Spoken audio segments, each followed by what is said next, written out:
So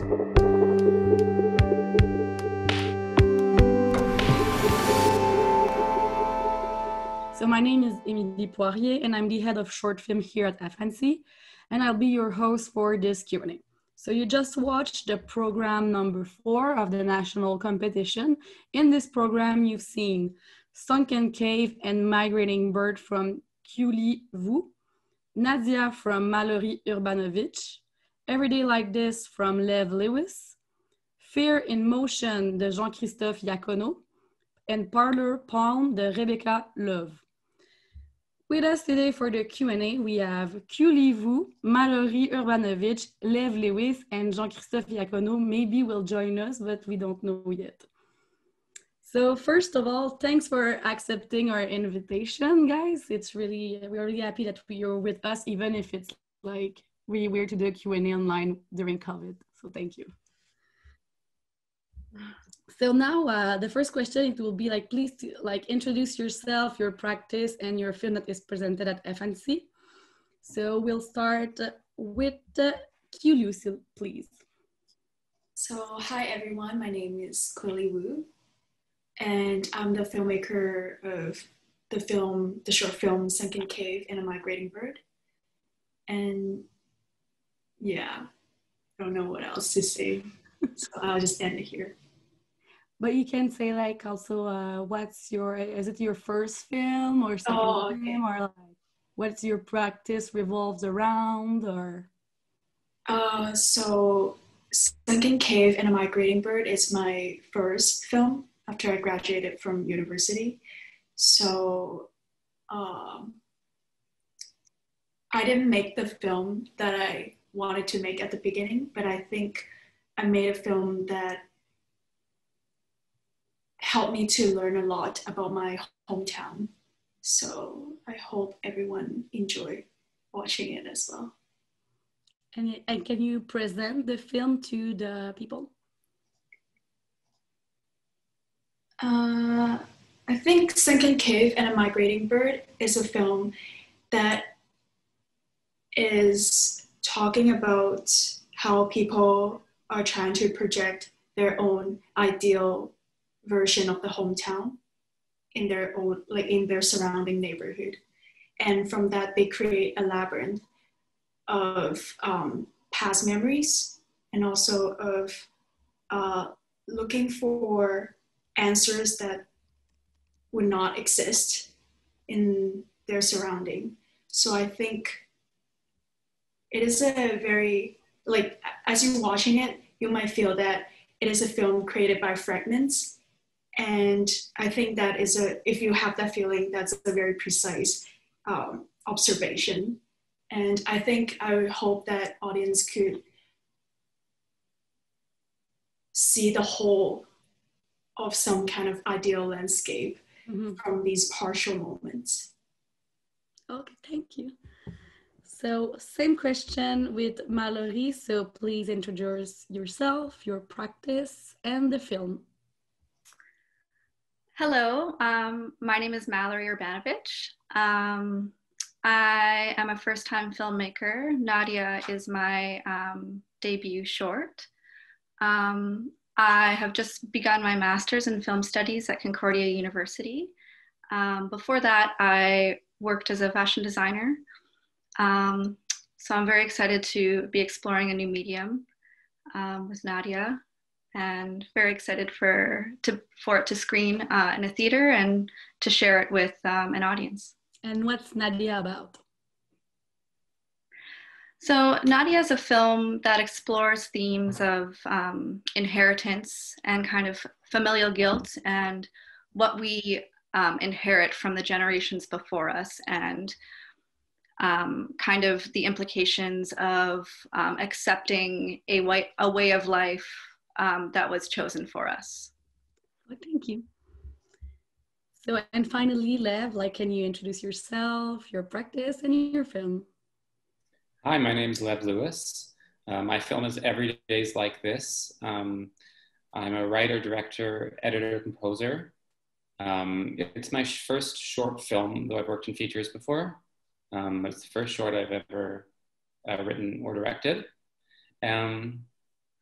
it follows a family in real time over one evening as they go about sort of the very kind of mundane tasks of caring for a sick loved one, and then also trying to come up with a date for when her medically assisted death will be scheduled.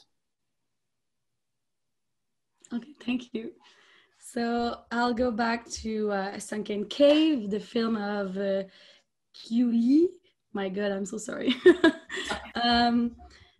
Like, this film is almost like kind of using the experimental cinema kind of code, and it's like we are seeing like humans and animals trapped between like a building in a zoo, and like I don't know, like what how you wanted to create that, like and why are you using some like experimental code instead of being like really like narratively like linear and like precise. It's more like you give like the film to breathe. So can you explain more of like your approach to this kind of story of this neighborhood?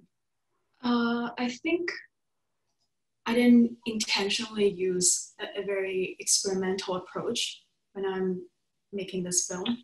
I think I made that decision because I'm trying to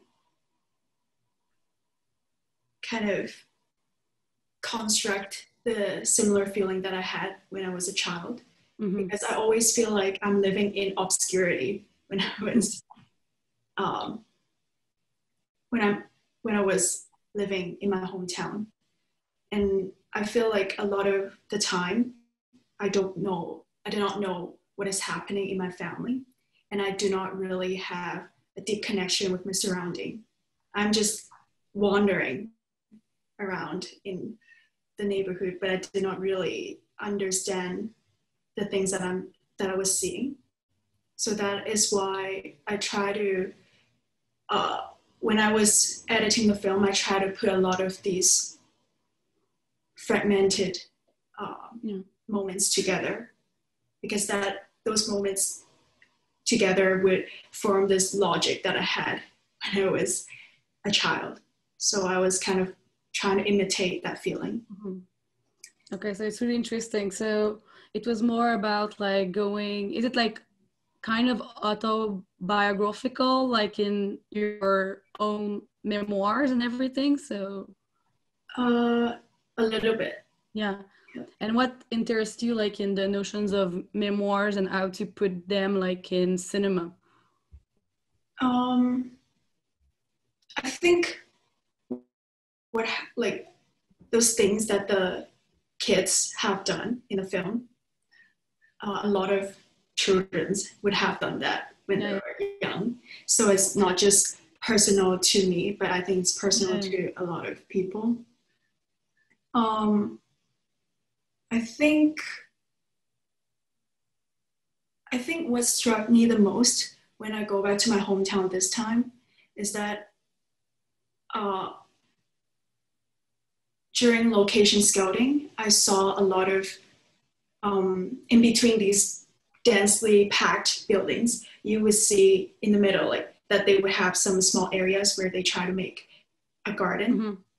And those gardens were really weird because you can see a lot of the plant species that should not exist in this climate or in this location, but they're like there.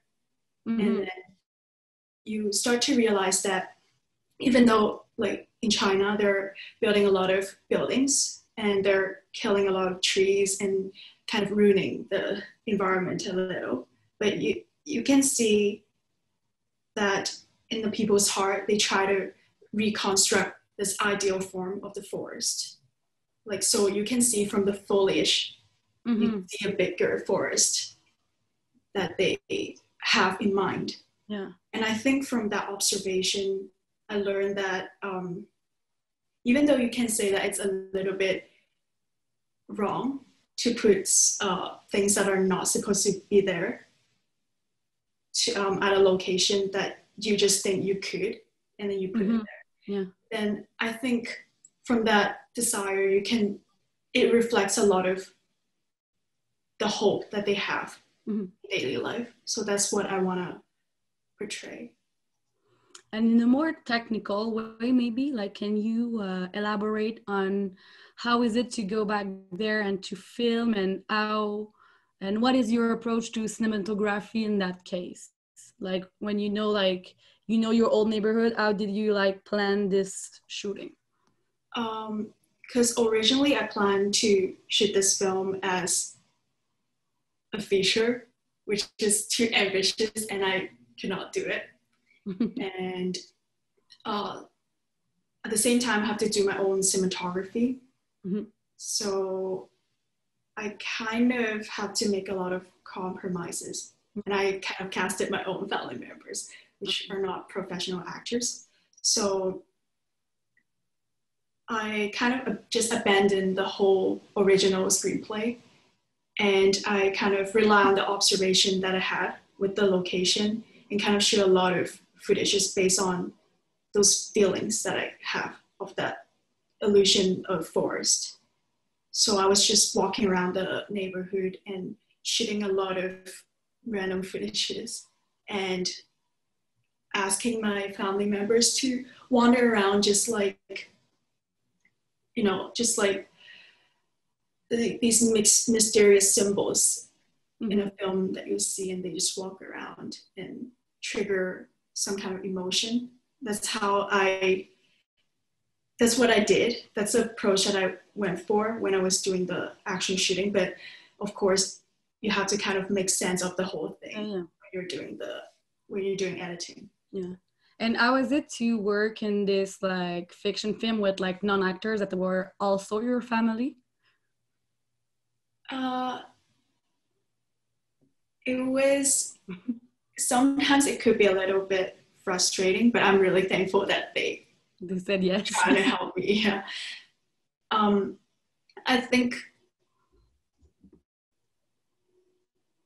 the difficulty comes from that sometimes they do not know what you mean when you tell them like something that's very abstract. So you have to kind of observe them in daily life and then try to help them to imitate what they would do in reality. So I think that's a very interesting part. Yeah. Okay. So thank you so much for all these info. Next will be Malorie. So like, it's like a portrait of a young woman that is trying to make sense of a letter of her father and how to be a daughter. Like, what inspired you this story? Is it like your story, or it's like completely something else?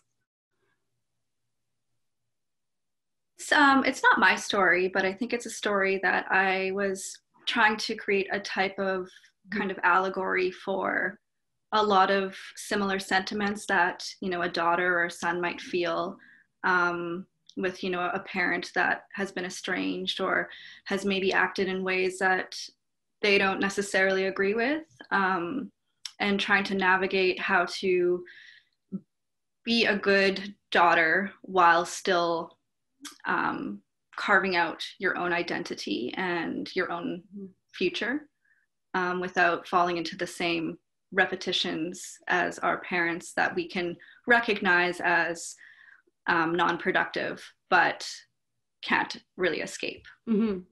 And how is it to like shoot it like I want to say that like for me, like as a Montrealer, like your film was like showing Montreal in a new way, in a fresher way. So I was really like curious about like your approach to film these like kind of not really like monument of Montreal. It's like kind of place that we know, but they were not filmed like that. And what's her life and why it was like embedded like that. So in the screenplay, she is an immigrant to Montreal. And as I was writing the screenplay, I had just moved from Edmonton to Montreal. So I was experiencing the city in a new way. I had visited Montreal a number of times, but had never really lived in the city. So I feel like it was kind of, I was starting to develop a relationship with Montreal. It seems like Montreal is also a character in your film. Exactly. And I wanted to kind of, and this is why I made the film in French as well, as I wanted to develop a relationship with the language and the city that I was so new to, and kind of capture my own feeling of feeling a little bit alien in a place, and have that come across in with Nadia's sentiments as well. Mm-hmm. And also, like, can you elaborate more on like your visual approach to this film, like how you wanted to tackle like cinematography, or maybe also like the sound and everything, and the places, the location scout and everything? Yeah, we spent a lot of time location scouting, and I think that was part of the process. And it was really important to the film to have kind of a broad sense of Montreal as a city, but also these kind of insular kind of indoor spaces where Nadia is spending most of her day, and she's kind of commuting between the outside and going to these indoor spaces, but the spaces aren't her own.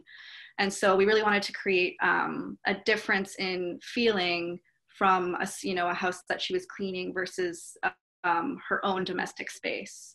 And the different kind of emotions that come up in those spaces.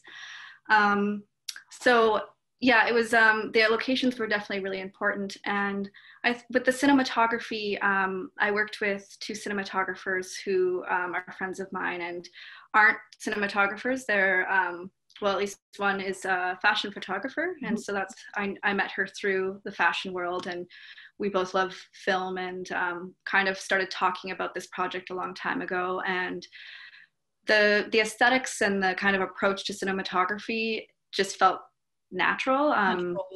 Yeah, it wasn't necessarily something that was laid out, but it was more so the team's kind of general kind of or like taste. Yeah, exactly. So, inspired by directors that have this kind of cinema verite approach with, a handheld camera and a very intimate relationship with the subjects. Oh, cool. And like maybe you can speak more about your approach to sound in that case, that like she's really like alone and lonely in a big city, and how you want to create this sound environment around her. Yeah, the sound is really important too, because there's not a lot of dialogue. We only hear her voice reading the letter. So we wanted to create kind of a juxtaposition between what's going on in her head. And my idea was that she would be kind of replaying this letter in her head as she's going about her daily work. And so there is a real juxtaposition between her voice kind of meditating on the words of her father and the sounds of the city, the noise and the distraction, but her head is still really with her father. Cool. Thank you, Malorie. Thank you. So Lev, it's your turn. Your film is really like touching, and already I think like the screenplay was like very touching, but also you decided to film it like as we call it in French, a huis clos, like everything is in the same house, in the same place. So how was it to film something that is so maybe I think personal and intimate in a room that nobody's getting out of this? So how was it to shoot this film? Yeah, that was one of the toughest early decisions when we were in pre-production, was finding the location, of course. Script, the film is 95% in the one house, and then there's one scene where you go outdoors for a second. And as you mentioned, it's essentially an autobiographical film. So when I was writing it, I was picturing the home of my family, which had a different layout than what ended up in the film. The co-producer of the film, who's also my brother and one of my kind of creative collaborators, he suggested right off the bat that we use, or ask to use, a house that some friends of my family's had. So it's a really beautiful house in the West End of Toronto. Sort of a similar feeling to probably what I grew up in, but with some differences. the main benefit of the house, beyond it just having some, you know, being aesthetically nice in certain ways, and being generally the right structure, was that it was really, really filled with lots of things. So one of the hardest things that, you know, when you're working in independent film, micro budget film as this is you want spaces to feel real and organic and lived in. But if you're going into some place that isn't filled like that, then your production designer has to go out and get a million things which your budget can't pay for. So that was a huge benefit. This family is just had, you know, their house is filled with mementos and items and pictures and things from having lived there for so long. So just walking right in there with my production designer, she like kind of breathed a sigh of relief, because she could just rely on this stuff. And obviously we adapted things. We took down some things, put up a few things, changed some photos. But basically that's what the house looks like. So that was a huge benefit. The hardest part of being in a location like that, or any practical location, really is just it's small. And, you know, this is a small crew, but still people are kind of getting past each other, trying to find our camera angles. You know, you learn pretty quickly what you have available to you. So you can shot list and have all these plans. And then you get there and you're like, okay, we can't actually push the camera back anymore. So this is our shot. So, you know, with anything, it's working within those limitations. It's really nice in a lot of ways to shoot something in one location. Stuff I've done before, you know, you set up in one place and then you run off to the next thing, you know, that night, and it can be horrible. You never really get a groove. You don't get to just have everyone settle in and just relax and be like, okay, I know we can leave our stuff here and pick it up tomorrow in the same place. So that's a huge benefit of it. And it's definitely a thing I know I'm going to think about going forward in terms of making low budget film. Yeah. And also, like, the stories, like, we are seeing like all these family members like doing like normal and like routine of care with their mother that is like not feeling well and going like to have a medically assisted death. Was it a choice, like in the screenplay at the beginning, to never show her place and never show this woman? And can you elaborate on why you made that choice? Yeah, it was, I think, if I remember correctly, it was the idea that started me writing this particular film, because I had some grant money to write a different film, to direct a different film. And I had written that script before my own mother got sick, but it was also happened to be about this woman on life support and her family hanging around her. Once my own mother got sick and eventually died, and I still had this money, and I had to kind of come up with a new idea for this script, because I was never really happy with it. And it just slowly morphed into my own stuff, which is not something I really fully planned for, but just kind of what happened. So it started to become more and more my own life. And you know, the hardest thing was once I settled on, okay, this is going to be a movie about the stuff that happened to me. It was like, okay, well, what does that mean exactly?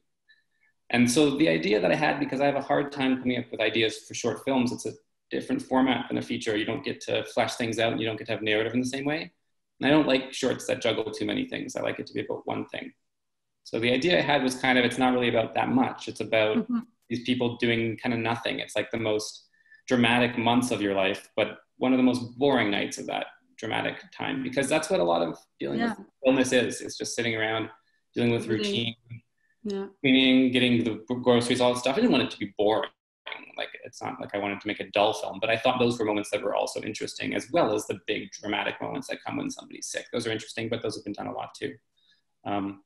So I came up with that idea, and then I can't remember how the idea of the door and there's this woman beyond it, but you know, that kind of comes from some aspects of my real life. And that also, to be honest, the idea of portraying my mother in a film, it seemed a bit impossible at this point. I wouldn't know how to cast her, wouldn't really know how to write her.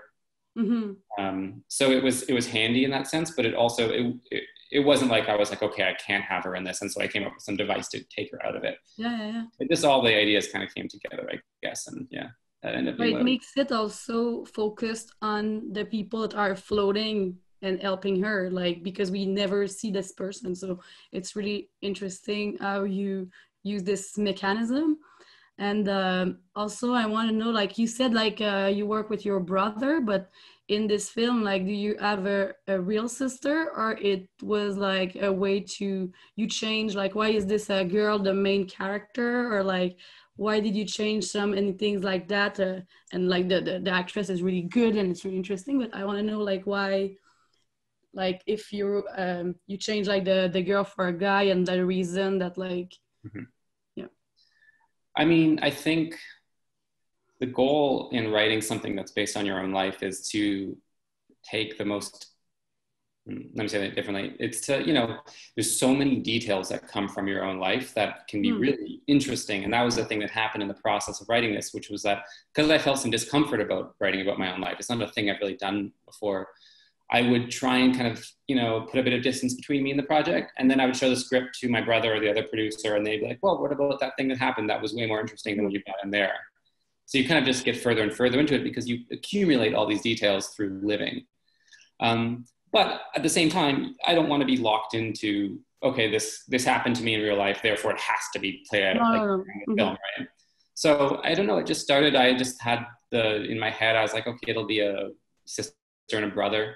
And I'm thankful that I did that because Casey Roll, who plays the sister in it, I'd just worked with her on a previous feature as an editor and composer, and she's such a great actress. She was the lead in that film. So, you know, she was a better, bigger actress than I thought I was going to get when I was putting together this. And luckily we had that relationship, so it was easy to bring her on there.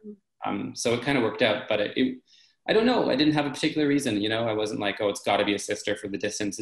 That's just sort of how I saw it in my head.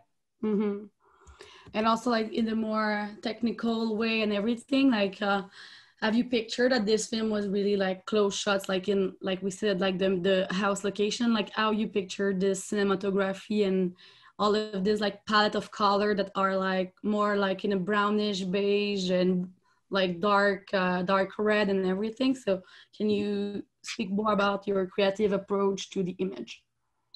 So in terms of the colors, it's really just determined by the location, right? We got in there and that's what that house is that's what it looks like. And we wanted there to be some unity amongst the house and amongst the people in the house, between the house and the people in the house. So we kind of adapted the characters and what they were wearing to the walls and to the dressing of the house. The exception being the nurse who comes in, who we put in sort of a hot pink thing to just like make her really stand out and feel like she's this separate person entering. I actually almost, to be honest, I feel like maybe we went 10% too far. Sometimes I wish that the characters were wearing just like a slightly brighter brown or something. You know, can't do anything about it now, but that was the idea. And I think overall it makes some sense. In terms of the camera work, you know, it was really about being simple as we could be while getting the footage that we needed to construct the performances correctly and move the story along.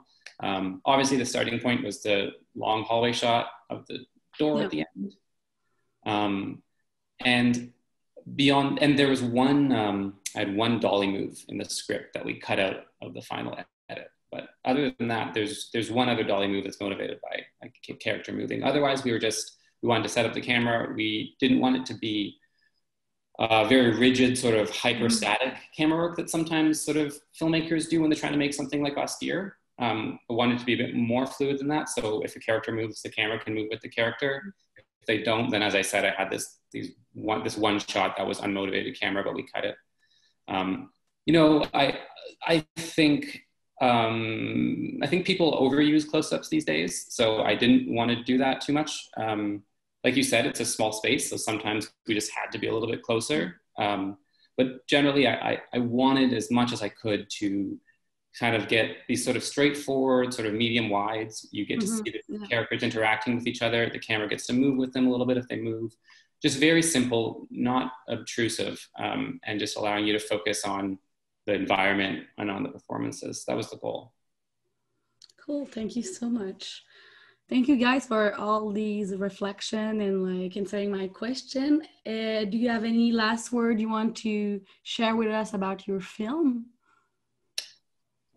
well, just thank you for watching, whoever's watched this.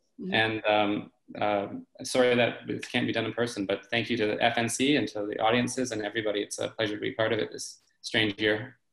Yeah. Malorie and Qiuli, do you have some last words? Yeah, I just want to say thank you to FNC to promoting my film, and I feel very honored to be a part of the National Shorts competition, and I'm just so thrilled to be a part of the festival. So thank you. Yeah, thank you for FNC for screening Sunken Cave and A Migrating Bird. So thank you so much, Guy, for being here to discuss your film with us. I know it's a weird year, and like some of you will be here in Montreal for the physical screenings, some of you can't, and it's totally normal and okay. But thanks for doing this weird online Q&A. I'm sure like Cinephile will be really happy to hear you speak about the films. And it's a pleasure to present your film together, and I'm really happy that you said yes to our invitation to the festival. So, and if you like this program, please don't be shy and share it on social media. Everything will be online until October 31st. So feel free to discover other films, other programs on the FNC platform. So thank you so much. Thank you.